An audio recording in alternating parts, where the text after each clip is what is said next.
కనిగిరి నియోజకవర్గంలో ఈరోజు అన్ని చెరువులు జలకళ సంతరించుకోవడం ప్రజలు ఎంతో ఆనందంగా ఉన్నారు.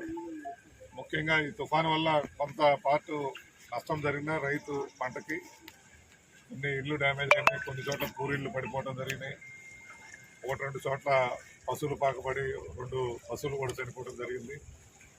కానీ ప్రజల్లో ఏంటంటే ఒక 12-13 సంవత్సరాల తర్వాత ఈ చెరువులన్నింటిలో నీళ్లు చూడటం ప్రజలు కొంత ఆనందంగా ఉన్నారు.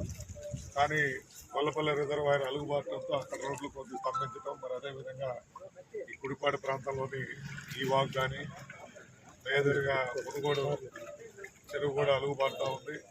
మరి అదేవిధంగా వెదల చెరువు ప్రాంతంలో ఒక గ్రామానికి బాల వెంకటపురం అనే ఊరికి రాకపోకలు నిలిచిపోయాయి. ఇప్పటికి కూడా పైన నల్లమల్ల అడవుల్లో పడ్డ వర్షం వల్ల విపరీతంగా వాగు రావడం వల్ల వాళ్ళందరూ ఉన్నారు.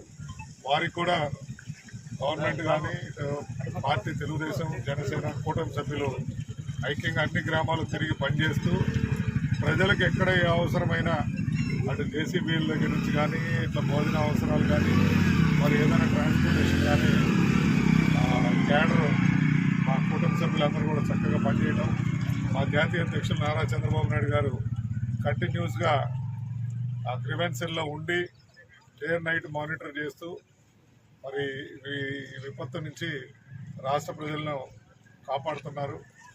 వారు ముఖ్యంగా చెప్పేది ఎక్కడ ప్రాణహాని జరగకూడదు, అదేవిధంగా పశు హాని జరగకూడదు, ఏదైనా డ్యామేజ్ అయితే మనం సరి చేసుకోవచ్చు, కానీ ముందు కాపాడండి అని చెప్పేసి వారి ఆదేశాల ప్రకారం మా కూటమి సభ్యులు మరి ముఖ్యంగా తెలుగుదేశం క్యాడర్ ఎక్కడున్నా కూడా రాష్ట్ర స్థాయిలో అందరూ పనిచేసినందుకు అభినందిస్తూ సెలవు.